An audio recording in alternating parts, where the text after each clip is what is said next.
My guest today is Miss Peggy McCall-Robertson, the founder and executive director of the Miracle League of Arkansas, a baseball league that gives disabled children a chance at the camaraderie of team sports while making memories that last their whole family a lifetime.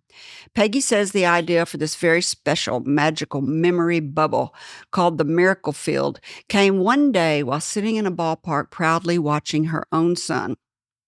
At the time, she was working in a clinic for disabled children and had the thought of sharing this proud parent moment by pairing the joy of team sports with disabled children and their often exhausted parents. Inspired by the first Miracle League field built in Georgia, she went to work on her idea and found the perfect business partner, Little Rock Rotary Club 99. In the spring of 2005, the Miracle League program of Arkansas was opened. Since then, hundreds of families, volunteers, and challenged children have experienced the magic of what Peggy calls the greatest game on turf.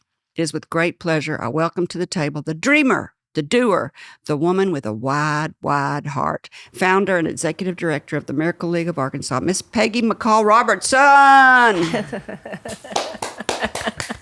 Thank you. So tell our listeners how you were sitting at the ballpark one day and you just had this revelation. I read about it some, but tell us how it happened. Well, my son grew up playing Little League and in Northwest Arkansas and Central Arkansas, and he was playing kickball in mid-20s, playing kickball. That league's huge in this area.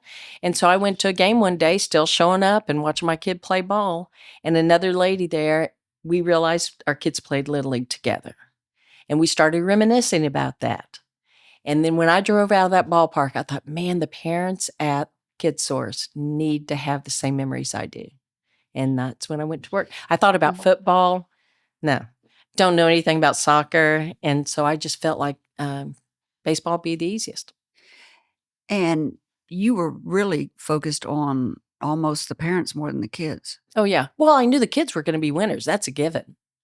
Mm-hmm. That's a given. That, they're going to get going to be in it. Yeah. Yeah. And so you go back and you tell your people and they're like, yeah, you're crazy. So you had never heard of the Miracle League? No, I had not. So you started Googling it? Or Nope. did they even have Google back 20 years ago? I don't know. I didn't use that tool.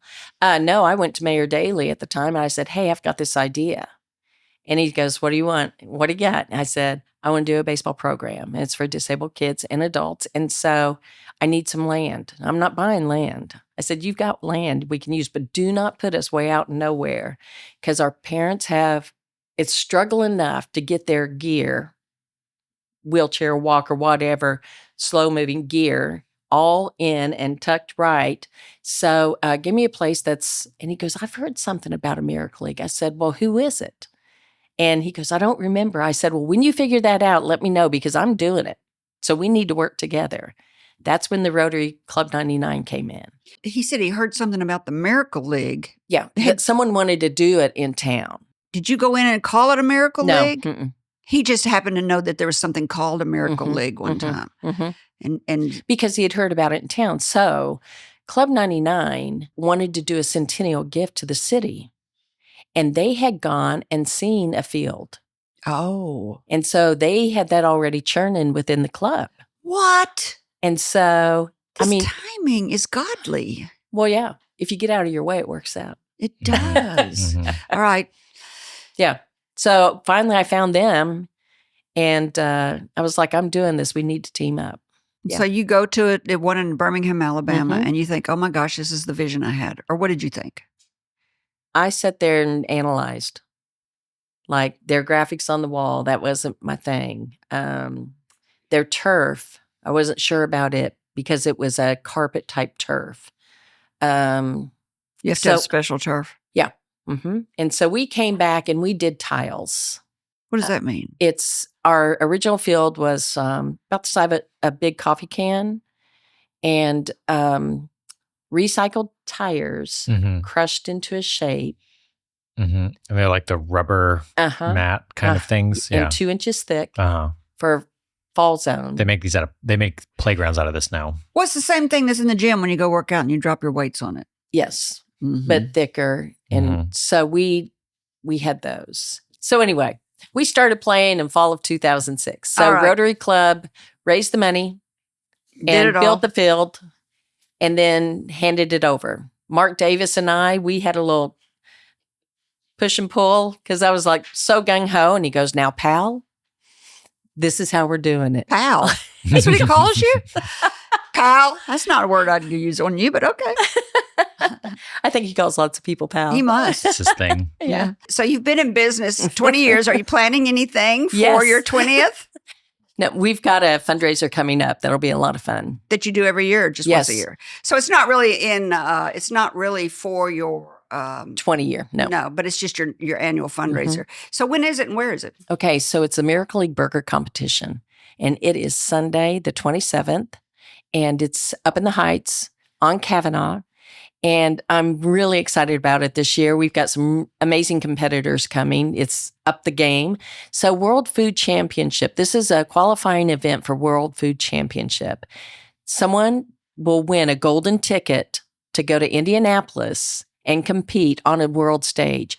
There were 20 countries represented last year. It's chefs? Yes. And so what restaurant is it doing? Or is it out in the street? It's out in the street.